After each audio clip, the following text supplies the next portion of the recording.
Chapter 2: Ghosts or Worse. On September 1st, the chosen ones and the mistake moved in. A wire fence had been erected along the north side of the building. On it, a sign warned, "No trespassing, property of the Westing estate." The newly paved driveway curved sharply and doubled back on itself rather than breach the city county line. Sunset Towers stood at the far edge of town. On September 2nd, Shane Hu's restaurant, specializing in authentic Chinese cuisine, held its grand opening. Only 3 people came. It was indeed an exclusive neighborhood, too, exclusive for Mr. Hu. However, the less expensive coffee shop that opened on a parking lot was kept busy serving breakfast, lunch, and dinner to tenants ordering up and to workers from nearby Westingtown. Sunset Towers was a quiet, well run building, and, except for the grumbling Mr. Hu, the people who lived there seemed content. Neighbor greeted neighbor with a good morning or good evening or a friendly smile and grappled with small problems behind closed doors.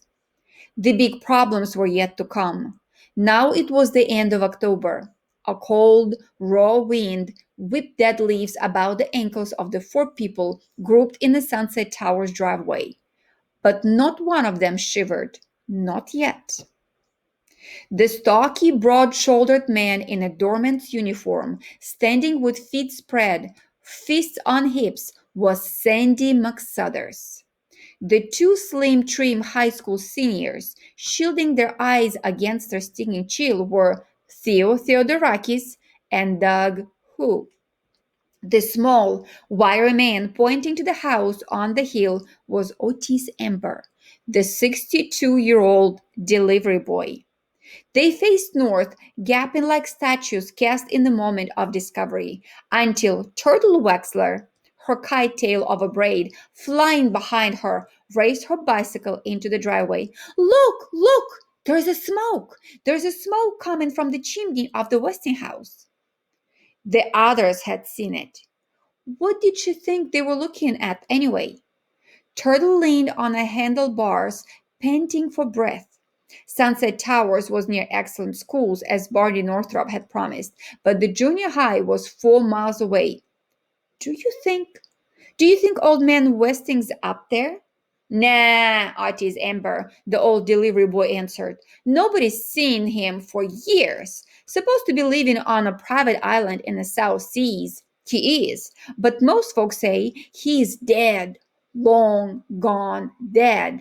They say his corpse is still up there in that big old house.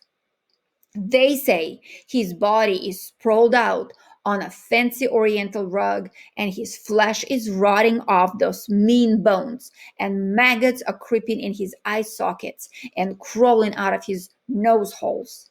The delivery boy added a high-pitched "hey, hey, hey" to the gruesome details. Now someone shivered. It was Turtle. "Serves him right," Sandy said. At other times, a cheery fellow, the doorman often complained bitterly about having been fired from his job of 20 years in a Westing paper mill.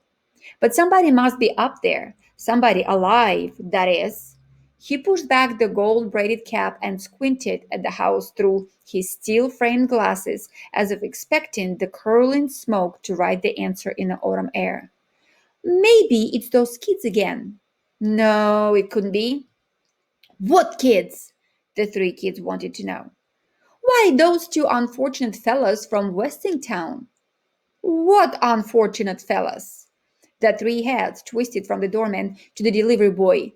Doug Hu ducked Turtle's wizened braid. "Touch her precious pigtail, even by accident, and she'll kick you in the shins. The brat!" He couldn't chance the injury to his legs, not with the big meat coming. The track star began to jog in place. "Horrible! It was horrible," Otis Amber said with a shudder that sent the loose straps of his leather aviator's helmet swinging about his long, thin face. "Come to think of it, it happened exactly 1 year ago tonight, on Halloween." "What happened?" Theo Theodorakis asked impatiently. He was late for work in his coffee shop. "Tell them, Otis," Sandy urged. The delivery boy stroked the gray stubble on his pointed chin. Seems it all started with a bet. Somebody bet them $1 they couldn't stay in that spooky house 5 minutes. One measly buck. The poor kids hardly got through those French doors on this side of the Westinghouse when they came tearing out like they was being chased by a ghost. Chased by a ghost or worse. Or worse. Turtle forgot her throbbing toothache. Theo Theodorakis and Doug, who, older and more worldly wise, exchanged wings but stayed to hear the rest of the story. One fella ran out crazy like, screaming his head off. He never stopped screaming till he hit the rocks at the bottom of the cliff. The other fella hasn't said but 2 words since, something about purple. Sandy helped him out. Purple waves. Otis Amber nodded sadly. Yep, that poor fellow just sits in the state asylum saying, purple waves, over and over again, and his scared eyes keep staring at his hands. You see, when he came running out of the Westinghouse, his hands was dripping with warm, red blood. Now all three shivered. Poor kid, the doorman said. All that pain and suffering for $1 bet.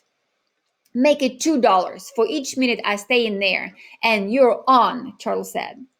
Someone was spying on a group in the doorway.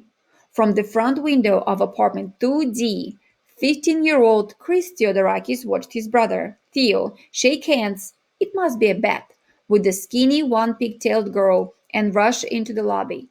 The family coffee shop would be busy now. His brother should have been working the counter half an hour ago. Chris checked the wall clock.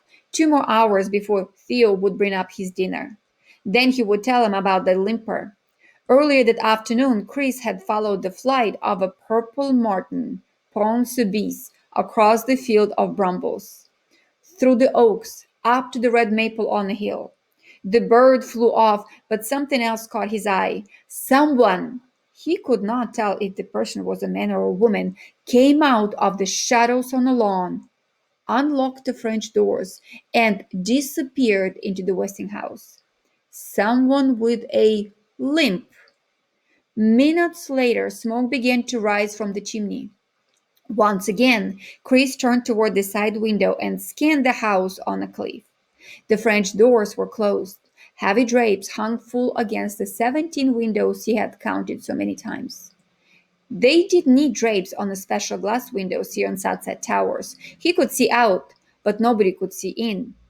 Then why did he sometimes feel that someone was watching him? Who could be watching him? God? If God was watching, then why was he like this? The binoculars fell to the boy's lap. His head jerked, his body coiled, lashed by violent spasms. Relax. Theo will come soon. Relax. Soon the geese will be flying south in a V Canada goose. Pronta cadendenus. Relax. Relax and watch the wind tangle the smoke and blow it toward Westing Town.